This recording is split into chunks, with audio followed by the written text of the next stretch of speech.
योगी के बुलडोजर पर मायावती के भतीजे की नजर। योगी को सबके सामने कर दिया बेइज्जत।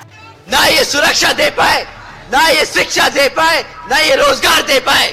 किस बात का अखंड भारत की बात करते हैं ये लोग। अरे आपके हाथ में कटोरा थमाने का काम किया है साथियों। इस बार ये वोट मांगने आए तो इनको वही खाली कटोरा थमा के वापस भेज दीजिएगा। अरे हम तो फकीर आदमी हैं, झोला उठाकर चल पड़ेंगे। नमस्कार, मैं हूं आपके साथ सृष्टि श्रीवास्तव।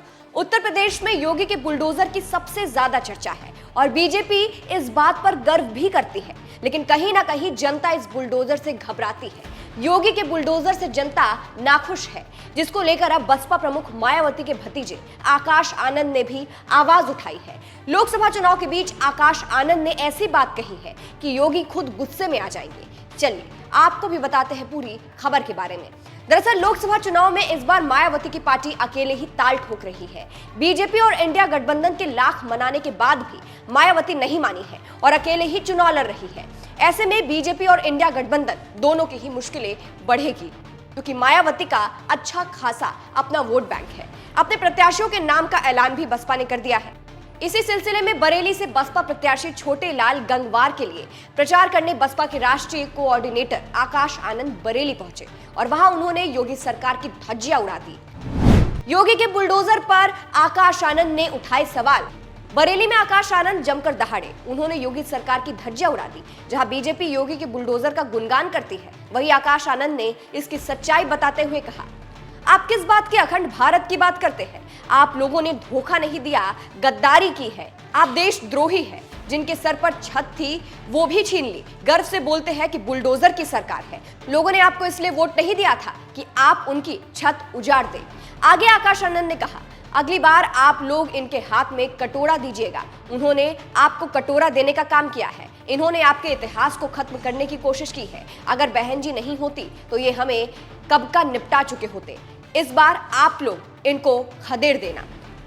इलेक्टोरल बॉन्ड को लेकर भी आकाश आनंद ने कहा, आप लोगों ने इलेक्टोरल बॉन्ड के बारे में सुना होगा, क्योंकि वो इन किताबों से जुड़ा है। बड़े बड़े धन्ना सेठों से 25 राजनीतिक दलों को 16,500 करोड़ रुपए मिले।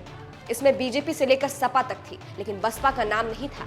बसपा अपने समर्थकों के बल पर, उनके तन मन धन पर चुनाव लड़ती आई है और आगे भी लड़ेंगी। इसके साथ ही मायावती के भतीजे ने पूरे विपक्ष से लेकर सत्ता पक्ष को जमकर सुनाया। उनका ये बयान भी सुनिए।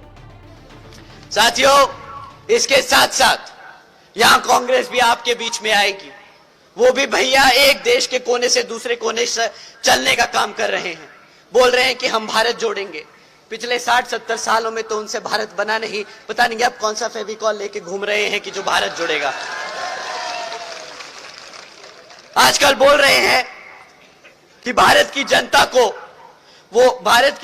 को हमारे SC/ST भाइयों को रिजर्वेशन देने का काम करेंगे। उन समझदार आदमी को बताए कोई कि हमारे मान्यवर साहब, हमारी बहन जी ने पिछले 20 सालों से कड़ी मेहनत कर हमारे भाइयों को रिजर्वेशन दिलाने का अपने आप काम कर लिया है। उनकी कोई जरूरत नहीं है हमें। बात मायावती की पार्टी बसपा की करे तो ये इस बार अकेले ही चुनावी मैदान में है। चर्चा ये भी है कि बसपा सुप्रीमो मायावती उत्तर प्रदेश में लगभग 50 प्रमुख जिलों में रैली के जरिए प्रचार करेंगी। यानी बसपा की इस बार पूरी तैयारी है कि योगी, अखिलेश समेत पूरे विपक्ष को हराना है। कहीं ना कहीं मायावती इस बार के लोकसभा चुनाव में दोनों पार्टियों की मुश्किलें बढ़ेंगी।